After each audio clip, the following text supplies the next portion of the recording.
तो नेटफ्लिक्स की एक और सीरीज आ चुकी है और इसको देखने के बाद मुझे पता चला कि क्यों ये स्ट्रीमिंग चार्ट्स पे भी टॉप पे चल रही है। और इस सीरीज में आपको सब कुछ देखने को मिल जाएगा, जैसे क्राइम, मर्डर और भरपूर मात्रा में मिस्ट्री। और एक और चीज देखने को मिलेगी, खैर वो नहीं बताऊंगा, नहीं तो वो पूरा स्पॉइल हो जाएगा। तो इस सीरीज को समझना उतना ही मुश्किल है जितना अपनी गर्लफ्रेंड या बीवी को समझना। समझ रहे हो? समझ रहे हो आप?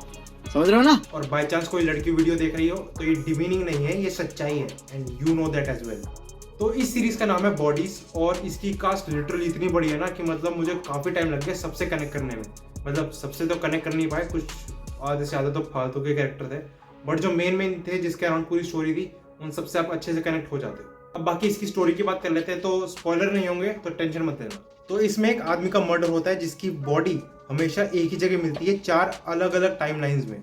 तो इस विक्टिम की बॉडी हमेशा लॉन्ग हार्वेस्ट लेन पे मिलती थी जो ब्रिटेन में, चाहे वो 1890 हो, 1941 हो, 2023 हो या 2053। पर वो मरा हुआ इंसान हमेशा नंगा पुंगा होता था जिसकी आंख में गोली मार दी गई होती है, लेकिन वो गोली उसकी आंख में नहीं होती और कोई एग्जिट वुंड भी नहीं होता, तो गोली गई कहाँ। और उस विक्टिम के लेफ्ट हैंड पे, रिस्ट पे कह लो, उसे एक टैटू मार्किंग कुछ बना हुआ था। वो जैसे जेल में कभी कभी कैदी अपने दिन नहीं लिखते, 1 डंडा, 2 डंडा, 3 डंडा, 4 डंडा, वैसे। अब वो मार्किंग उसके हाथ पे क्यों है, कैसे आई, ये तो भाई आप सीरीज देखने के बाद ही जानना। और ये जो शो है ये इन्हीं 4 डिफरेंट टाइमलाइंस पे फोकस करता है जहाँ 4 अलग अलग डिटेक्टिव्स इसी मर्डर मिस्ट्री को सॉल्व कर रहे होते हैं। अभी जो 4 अलग अलग डिटेक्टिव्स हैं इनके बारे में थोड़ा आपको बता देता हूँ। तो पहला है 1819 का D.I. हिलिंगहेड, जो कि एक केस को सॉल्व करते करते अपनी सेक्सुअलिटी के बारे में जान लेता है कि उसको लड़का पसंद है, लड़की पसंद है या दोनों।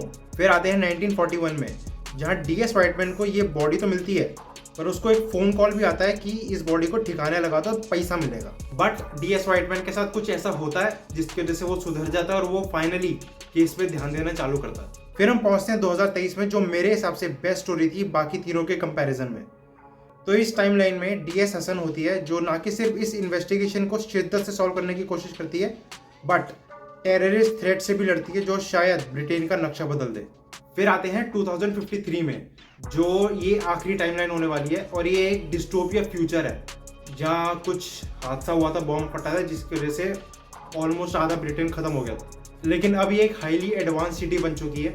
तो इसमें मेपलवुड नामक डिटेक्टिव होती है जिसकी एक आर्टिफिशियली हाईली एडवांस स्पाइन होती है, यानी रीढ़ की हड्डी। मतलब उसकी पीठ पे कुछ गैजेट टाइप लगा होता है जिसकी मदद से वो चल फिर पाती है। और इसी की टाइमलाइन में एक मिस्टीरियस कमांडर भी होता है जो वही चूतिया है जो ये काला कांडी कर रहा है। साले का खोपड़ी तोड़ साले का। तो ये सीरीज आपको पहला 1-1.5 एपिसोड तो समझने में मुश्किल लगेगा क्योंकि 4 डिफरेंट टाइमलाइंस हैं, तो प्रोसेस करने में वो थोड़ा टाइम लगता है। बट जैसे जैसे आप अपना नॉट सो कीमती टाइम इसमें इन्वेस्ट करते जाओगे वैसे वैसे आपको चीज़ें समझ आने लग जाएंगी। और जो ट्रांजिशन है एक टाइमलाइन से दूसरी टाइमलाइन में, वो भी आपको नॉर्मल लगने लगेगा कि अच्छा भाई हम इस टाइमलाइन को देख रहे हैं या इस टाइमलाइन को देख रहे हैं, तो वो आपको नॉर्मल लगने लगेगा बाद में। और इस सीरीज की सबसे अच्छी चीज़ जो मुझे लगी वो थी जो इसकी मिस्ट्री है, वो लेयर बाय लेयर सॉल्व होती है। मतलब जैसे आपने आम पापड़ खाए होंगे, उसमें लेयर होती है ना, कई एक एक निकालते हैं, या फिर वो किसी को प्रेजेंट दे रहे हो, बॉक्स के अंदर बॉक्स, बॉक्स के अंदर बॉक्स, बॉक्स के अंदर बॉक्स, तो वैसे है सीरीज। और एक एक एक्टर की भी तारीफ होनी चाहिए, मतलब उन्होंने कमाल की परफॉर्मेंसेस दी है इसमें। और जो सेट डिज़ाइन और कॉस्ट्यूम्स थे खासकर 1890 और 1941 वाले, वो काफ़ी रिलेटेबल और ऑथेंटिक थे। बाकी इस सीरीज के बारे में मैंने आपको सिर्फ एक बेसिक आइडिया दिया है कि क्या है। कोई भी, मैं सीरियसली बता रहा हूँ, कोई भी वाव फैक्टर वाली, दिमाग घुमा देने वाली चीज़ें मैंने आपको नहीं बताई हैं, ताकि आपका वो एक्सपीरियंस खराब ना हो जब आप वो सीरीज देख रहे हो। क्योंकि अगर मेरे को कोई वो बता देता कि पहले से, मेरा मज़ा किरकिरा हो जाता। और ये एक मस्ट वॉच सीरीज है। आप अपनी गर्लफ्रेंड, अपनी बीवी का बर्थडे भूल सकते हो लेकिन इसको देखना नहीं भूल सकते, ध्यान रखना इस बात को। अच्छा, हमको सिखा रिया है। मुझे तो ये सीरीज बहुत अच्छी लगी, मतलब मेरा लिटरली दिमाग फट गया। और मतलब इतने ट्विस्ट एंड टर्न्स है ना फ्रॉम स्टार्ट टू फिनिश, मतलब आपको पूरा एंगेजिंग रखता है। मतलब एकदम एज ऑफ द सीट बैठे रहोगे कि अब साला होने क्या वाला है अब। मतलब अगर आपने इसको बिंज वॉच नहीं किया, वैसे नहीं कर पाओगे क्योंकि 8 घंटे की है, मतलब आपको पूरा दिन देना पड़ेगा। लेकिन अगर आपने नहीं किया और सोने से पहले आपके ऐसे ऐसे दिमाग में सवाल आएंगे ना, वो आपको सोने नहीं देंगे।